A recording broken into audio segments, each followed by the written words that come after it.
We move over to our Reign, and I don't like to say it because the Reign typically tend to be the higher achieving club of the two sides. This one's a tough one. This was a tough one. The Reign split points in Houston, a 0-0 draw. Our player of the match, I'd go with Alana Cook here, a 7.7 match rating, but you could arguably go with the entire defensive roster, the back line there, and goalkeeper Fallon Tullis-Joyce. This game is frustrating mainly because late into the first half, Houston had a player go off with a red card. It was a tough, hot game in Houston, humid. I mean, it comes with Houston if you know what Houston's like at all.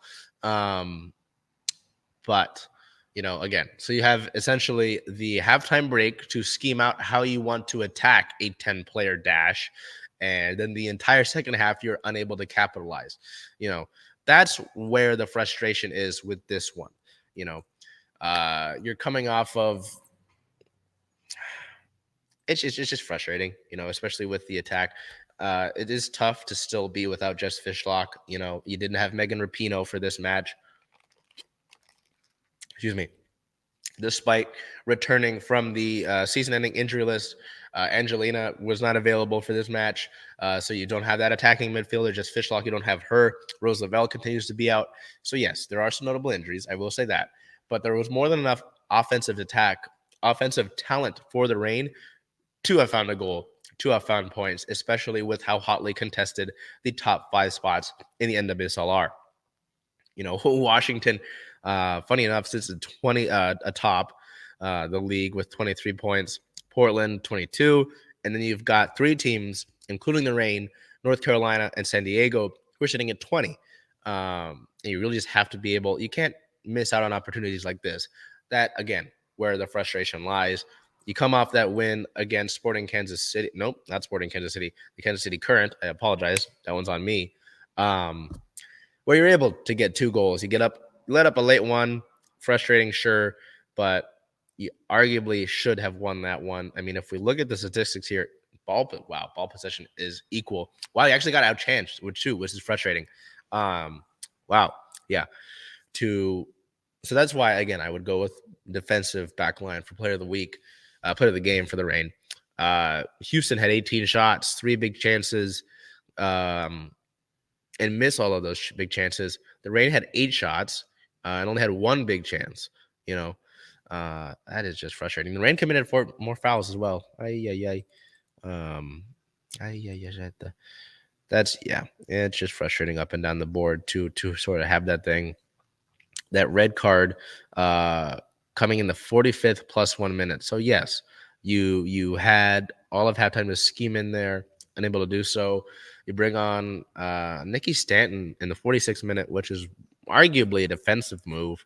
As Stanton's more of a defensive midfielder. You bring on Elise Bennett in the 54th minute for Z. Sure, nice physical forward up front. You bring on Olivia Athens for Bethany Balser in the 55th minute, which is also interesting. Ryan Brown in the 77th minute for Lou Barnes, which is, you get Brown in there, more of a attacking, a faster outside back, and those no shade on Lou at all, but just frustrating in the fact that you had an opportunity there, a pretty good one. Again, mentioning the importance of the points atop the table here, the opportunity you had with the player down, you're not able to score at all, and you get outchanced, which is even more frustrating. So tough, different circumstances, whether it be the injuries, whether it be the heat. Yes, tough.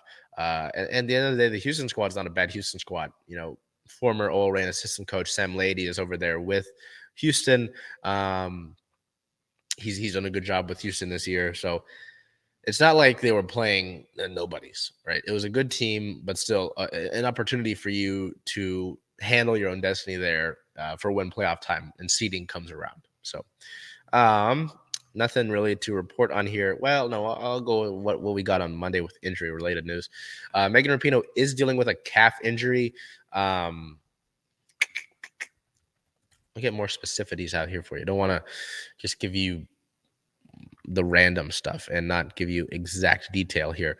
And it's tough because I say exact detail, but what we got isn't necessarily entirely specific by Laura Harvey. Laura Harvey says that Megan Rapinoe's injury is calf related and she'll be out a couple weeks, but wouldn't further on any details on if that would be before the World Cup or anything like that. Just Fishlock doesn't have a clear timeline. Her return date per Harvey is around when the players are leaving for the World Cup or are just about to. For that reason, Fishlock, they're being cautious with Fishlock, and there were no sort of details on what kind of injury it is. It was listed as a leg injury, but there were no further details outside of that, which, again, I get it. You're a coach. You usually don't want to go that specifically into it, but frustrating. So the Reigns sit at a 6-win, 4-loss, 2-draw record. Now it's their second draw of the season, regular season, that is. Excuse me. Looking ahead, as I mentioned, they sit at 4th in the league table at 20 points. Tied. There were 3 teams with 20 points. First in the West in the Challenge Cup division, though, with 7. Looking ahead, I just mentioned one of those 20-point teams. This is going to be a big one. June 24th at San Diego Wave, a 7 o'clock start. This one is on Paramount Plus if you want to watch that. It is not a Challenge Cup game. So regular season standings, this is going to be an important one because you're playing the team that's right below you in terms of points and the standing. So you're going to have to really get back for this one. It'll be interesting to see if we get anybody back from injury, with Jess out likely for this match. I bet she's out for this match. Getting Angelina back as an attacking midfielder would be huge. Megan Rapinoe, I doubt that she's back for this one. Same with, so I think the best case candidate for a return from injury in this match would be Angelina, and that would be huge, again, considering the attacking midfield presence that she brings.